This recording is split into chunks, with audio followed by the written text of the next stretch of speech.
Un buen día, mis queridos estudiantes. Hoy les hablaré del segundo tema, el Imperio Romano versus los bárbaros. Dentro de este tema hablaremos del Imperio Romano, los bárbaros y la caída del Imperio Romano. El Imperio Romano. En la Edad Antigua, Roma era gobernado por un solo emperador. Recordemos que Roma era una gran potencia entonces y tenía un solo rey. ¿Quién fue su último emperador? Teodosio. Gobernó del año 379 al 395, siglo IV después de Cristo. ¿Qué hizo este rey? Dijo que a su muerte Roma se dividiría en dos, Roma occidental y Roma oriental. ¿Y quiénes iban a gobernar entonces? Iban a ser sus dos hijos, Arcadio, Roma occidental, y Honorio, Roma occidental.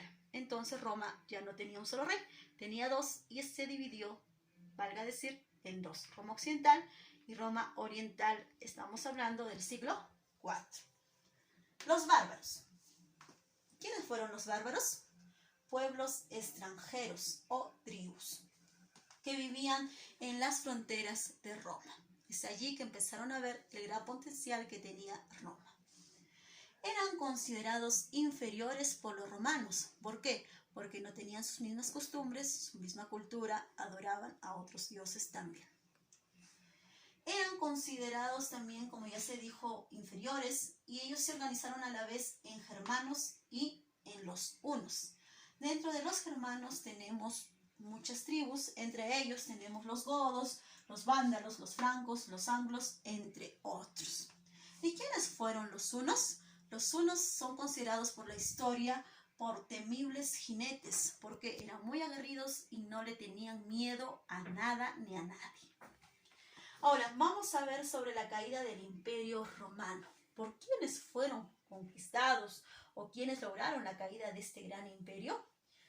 Se dice que en el siglo I a.C., es decir, del año 99 al 0, los germanos llegaron a la frontera de Roma. ¿Por dónde?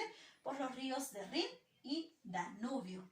Empezaron ellos acá a establecerse ya en las fronteras, y es decir, que ahí empezó la caída del Imperio Romano, pero no fue en ese año. En el siglo III después de Cristo, hablamos del año 200 al 299, los germanos se establecieron en Roma occidental. Ya muchos de los germanos lograron invadir Roma occidental.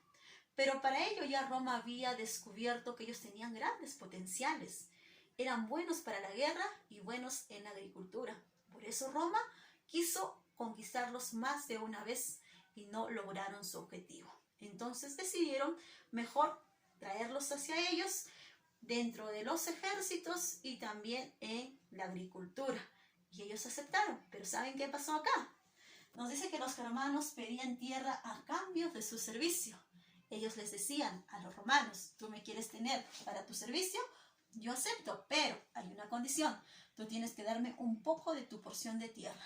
Y es así como ellos fueron poco a poco invadiendo Roma, conquistando y logrando tener cada vez más terreno. También, ¿qué pasó acá?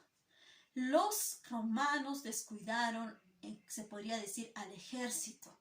Ya no les atendían como debían ser, ya no les daban el pago. Entonces ellos fueron rebelándose una y otra vez, logrando así la caída del Imperio Romano en el año 476. Quien estuvo liderando en ese entonces fue el germano Odoacro, quien depuso al último emperador de Roma occidental. Entonces, ¿cómo quedó Roma a partir de ello? Roma se dividió en pequeños imperios. ¿Y sabes quién los gobernó ahora? Fueron los germanos.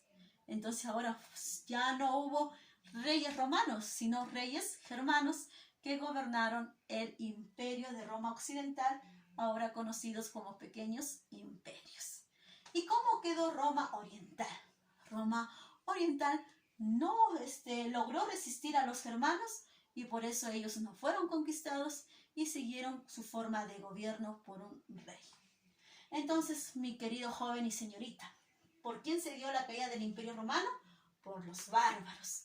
Pasaron de ser sirvientes, esclavos, se podría decir así, para poder pasar a ser ahora grandes reyes de este gran imperio. ¿Y cuándo pasó? En el año 476 después de Cristo, ciclo 5, dando fin a la edad antigua y damos inicio así a la edad moderna. Muchas gracias.